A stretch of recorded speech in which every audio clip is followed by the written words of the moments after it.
A new children's book is taking a look at what makes America great through its history, its famous citizens, its principles, and the author is only 11 years old. Abe Ben Khalid, author of The Greatest Country, is with us now, as is BK Bhutta, his father, who co-wrote the book.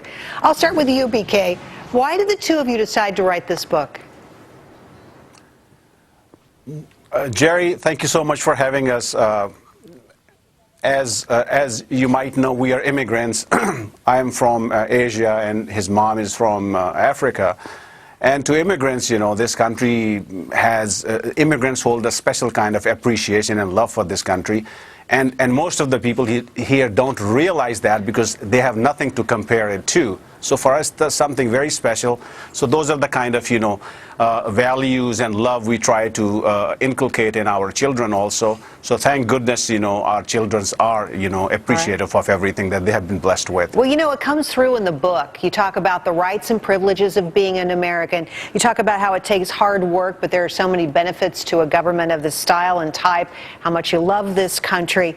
Abe, to you, now you told our producers that your favorite part of this, in typical 11-year-old boy style, is you like the stuff about the military. Tell me about writing that. My dad would assign me my topic, and I would go usually and research it up, and I would jot down like the dates and notes, and I would give them to my dad, and we would discuss them, and then so we would form them, and then that's how we got our chapter. That makes a lot of sense. Yeah, I love the military. Well, that's always interesting for boys, I think, love that topic. And BK, as the dad, did you run this? It sounds like you ran the process and got it organized and going, and turned to your son for inspiration as well.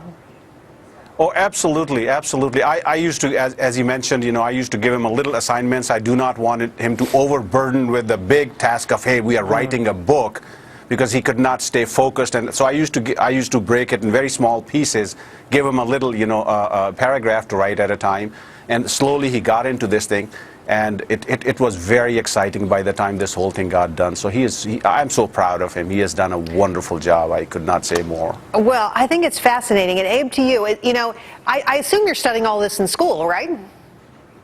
Yes. And tell me, did you take things from classroom right into the book? I took some things, and then I did a little research on my own.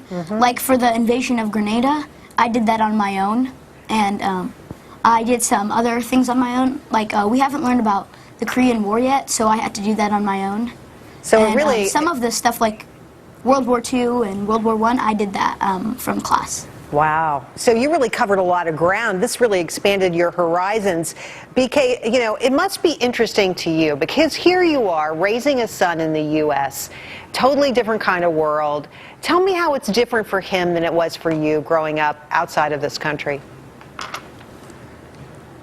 Before I came to the United States, you know, I was in Pakistan military, and I had a very, you know, privileged life over there.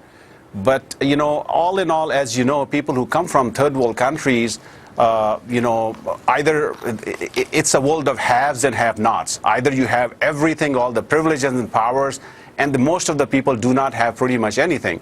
So, but before I joined the military, I grew up in a village. I mean, you know, you had to go out to the farms, you know, there are no covered bathrooms and stuff. So I'm saying I grew up in a very primitive life, in a lifestyle.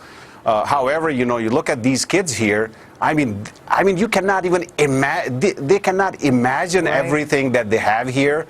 And you know, the rest of the world, when you go outside and you make a comparison, there is nothing to even compare. That we are so blessed over here. Amen so to that. Blessed. Well, you know, you've got that right, and I'm sure that I can't even imagine, compared to your background, what the differences are.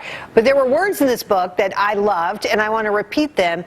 Abe, I'll repeat your book back to you. You said, go for it, think big, and work hard. Is that your plan? You've got the last word here, Abe. Yes, that is my plan. My dad and I are planning to continue writing. We have 3 more books in the series, The Greatest Americans, The Greatest Nation, and The Greatest Monuments. The Greatest Americans cover the people who left a big impact on America and made it the greatest country. The Greatest Nation show the different ethnicity and backgrounds and how they changed America when they came here. And the monuments cover the basic history of the monuments and why they're so important to us. My goodness, you are such a poised little boy. Thank you for coming on, Abe. Really great to meet you. BK, great to talk to you, too. Thanks so much, and you'll have to come back when you get the next book out, okay? Thank you so much for having Thank you us, so Jerry. much for having us. A pleasure for us. Thank you so much. Thank you. Amazing.